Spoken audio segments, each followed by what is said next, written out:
What's going on, guys? Welcome back to another episode of the Rugby League World Cup edition of our podcast here. Just went through the England selections and it's looking like a pretty good team. But right now we are on to Toa Samoa. And I've got to tell you, when this team list came out, as an Australian, I was a bit scared. I don't know about you, Lonnie. Yeah, it's a pretty terrifying side. I mean, let's jump right across to it. You can see straight away the level of supreme athletes across this team, forwards and backs, really. Just a ton of guys who can hit hard, who can hit a hole, who can score a try, create an offload. They're going to be good to watch. What are you liking the most about this team, Miles? Oh, mate, the guy who catches my eye the most is Brian Toto. I mean, he is probably coming off one of the best performances by a winger in a grand final I think I've ever seen. Now, I know that hurts you, mate. As a Para fan, it's tough to contain, but he's tough to contain. It's just amazing what he can do off kick returns, getting that second run going as well off the back of your fullback. It's absolutely crucial to getting your team off to a flying start in a set. So, I mean, he is just a massive X factor for me, but that whole back five are all high quality NRL players. And even guys like Hamiso, he might not have had the best season this year. He was in and out of the team, but he's just electric speed-wise. He's got that kind of, and you can't teach speed. So I think they're going to be a handful for any team, that back five. But what catches your eye, mate? Yeah, let's stay in the back line there. So Joseph Suli, aspirations of being a winger. You have his manager coming out during the season saying they can't re-sign Tedesco if they want to keep Joe. and when you're making statements like that, you're going to have to produce when you get your chance at fullback. So he had a shot in the final against Souths and he looked okay. He's a young guy. It was a big game, very physical game, one of the best games of the final series. But he couldn't really create those tries for his outside backs the way Teddy or even Joey Manu to an extent do as well. Hard comparison because they're two of the top five fullbacks in the game when they're playing fullback, even though Joey's not a fullback. But so he's going to have a chance, basically, is my point here. If he can turn up and produce a fullback for this team, their outside backs are explosive enough. The forward pack is big enough.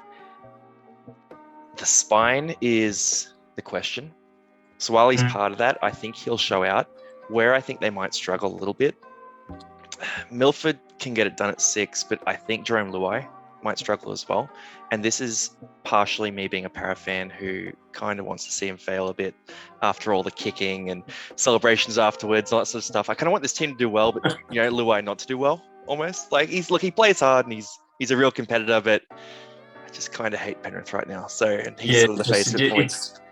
I understand, mate. It stings, and unfortunately, he's one of the main perpetrators doing the stinging. So look, he's great though. He's great. He's a great player, but he's playing 7 here.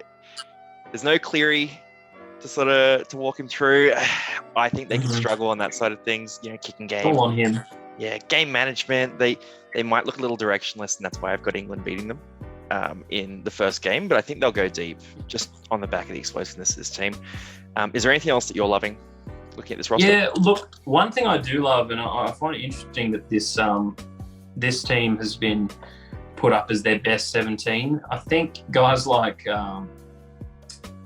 Taylor May might have something to say about that, especially being left out at wing there on this particular article. But for me, he's got to be in there. And Danny Levi starting at 9. Who have you got instead of him? Farm underground. If he's there at 14. Well, I don't know how many Tigers games anyone watched, but I watched a couple, and enough to know that Farm underground has been through a lot of injuries. Probably was giving up on footy at one point in time over the last 4 or 5 years since he played the game at the highest level. But he came on for the Tigers as an absolute spark plug. I don't think you can kind of replace that need to play and prove yourself. And for me, right now, Danny Levi isn't playing at the highest level, isn't really isn't the best number 9 in previous years that I've seen. And, you know, they both love a cheeky try out of dummy half. It's one of the worst things in rugby league. But, yeah, for me, I would have to go with Farmani Brown to start. Yeah, I can't fight that. He's so explosive, Farmani Brown. I think he could be in the top 16 hookers in the NRL. Potentially over the next year. It's like he's sort of at that level, whereas Levi's all right, but Levi has big games and sort of has a few shockers in amongst that, whereas Faminu Brown, I think he's a bit more consistent. Even you saw the emotion he had when they had that game where they lost by 60 or whatever it was too, and he's sort of posting on social media about that. I think he just seems like a good guy. Yeah, no, he gives a shit. He just seems like a really good dude. He works hard. He's obviously overcome massive injuries. He's so explosive at a hooker. And they need that. They need that because they're going to have all these gaps opening up there. And they need a really creative hooker to take advantage of, Papali or Papali, Barlow, all these guys through the middle. So, yeah, no, I don't mind that. Look, the other thing that you look at here too is look at the bench forwards there. So I remember a game, and it was probably about 6 years ago now, but it was a test match where Australia played against New Zealand. And New Zealand were given no chance to win that game. And Marty Tapau just came out and made everyone his bitch for 80 minutes. Like, if he can G up and sort of reawaken some of that old Tapau, he was at Manly, he was trying to get a release to go to Parramatta. This year was a bit of a mess for him, but if he can come back into this, get into this environment and go back to the old Tapau a bit, he's a force. Spencer Linu, bit of a force, bit of a psycho, which you sort of need from your bench props. And then Royce Hunt was amazing down the stretch this year, like scoring tries left, right, and center. Those middle forwards could just destroy anyone straight through the middle.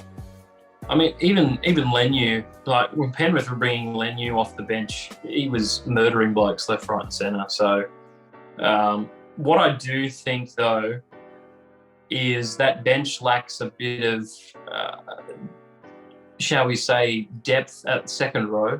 Not a lot of those guys have played on the edge. Kelma Tuolangi, he played for the Tigers. Papali'i played edge back row about 10 years ago. Maybe 10 years, 10 kilos ago, but he was there for a bit. Aloye, not the not the best choice at lock, but I tell you they're not short of choices at prop. So. Hey, Aloye, come out, start that first 20 minutes, a bit of a bruiser, bring those more finessey kind of guys on afterwards. I'd probably start Tapau, personally. I think he's sort of been there, done that. He'll handle the pressure of that.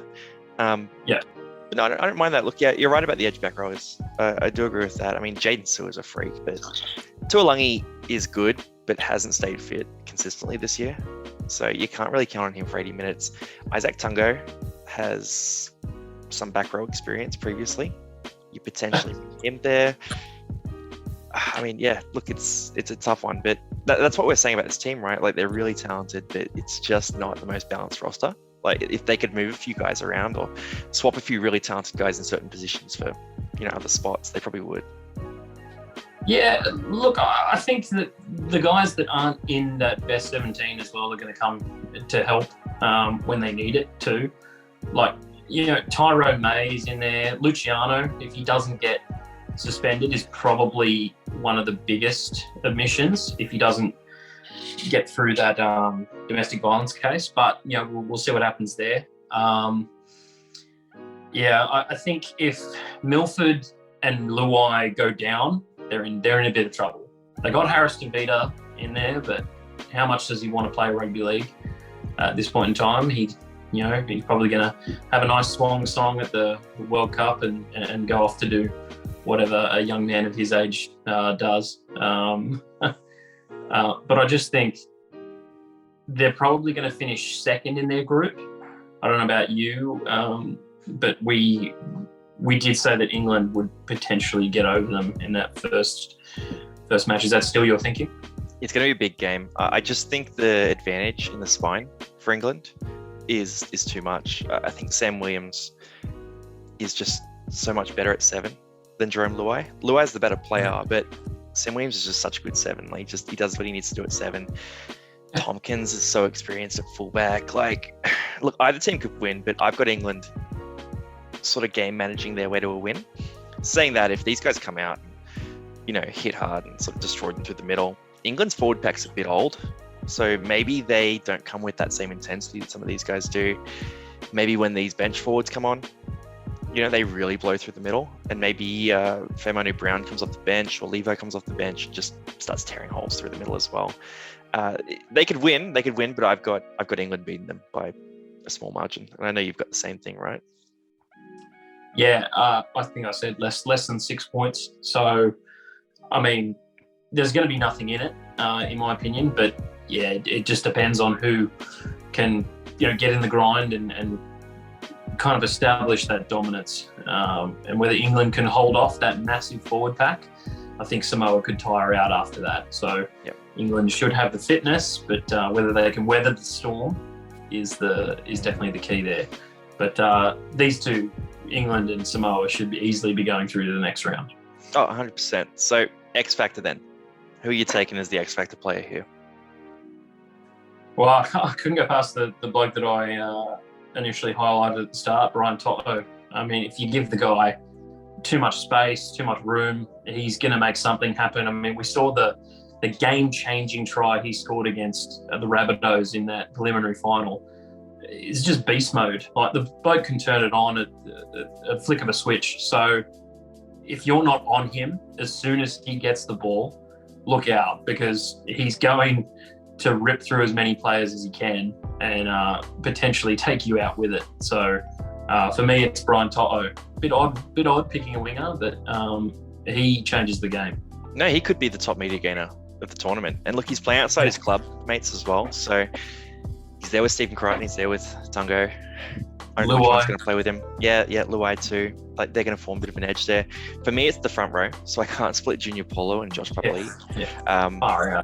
Those boys are so good. And if they can just, sort of establish a bit of a tone through the middle for the first 20 minutes of each game, create those offloads, create that second phase play, that's where Luai and Milford are strong.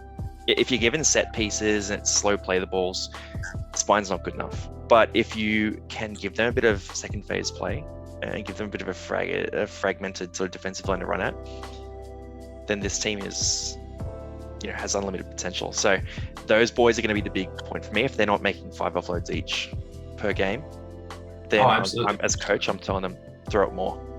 Like, it should be stupid numbers of offloads from those boys. Yeah, 100%. I just think that those two, they both play front row for their state, and they both do an awesome job for their clubs too. So yeah, no wonder you're going after those two, because they are potentially the two best starting front rowers in the World Cup. If you looked at the last 5 years, then yeah. If you're looking today, there are guys who have come up, but for the last 5 years pedigree, Papali'i especially has done everything at every level. I love that he picked to play for Samoa as well. I mean, I'm Australian. I would love him to play for Australia, and no doubt he would have been picked for Australia. But for him to go and represent Tonga, I'm all for it. So look, we're going to get to Australia. I like the guys we have for Australia. So yeah, we'll be all good. Look, let's look at the fixtures here. So we've talked a bit about it. Are you thinking they clean up Greece and France, or do you think there's going to be, an upset there? I think the game with France could be closer than people think. France have got a side that has a lot of experience at Super League level. With Greece, I don't see them having the quality of players and the body of work to be able to topple a second-tier nation like Samoa. Just too much NRL experience across the board, and too much flair for me. But I think they'll easily get through France and Greece. England, it'll be down to the wire. Nothing in it. It's one of the best games of the opening week. Like, actually, I do find it interesting though. I just wanted to mention that Anthony Milford is going to be the captain there. So maybe that there's for me multiple is captains, because there are so many guys here who I would take as captain. Maybe Junior's a bit emotionally exhausted after what we went through. I say we. Papali'i maybe by example. Yeah, he's been there, done that. I would probably pick one of those boys personally, but yeah, even like a Tapau as well. No, it's interesting. But look, all right, everyone. So that's Samoa. We've got them finishing second in Pool A. Our next video is going to be a combined video on France and Greece. So we don't know as much about those teams. So it's going to be a bit of a shorter video. Suggested video is going to pop up here.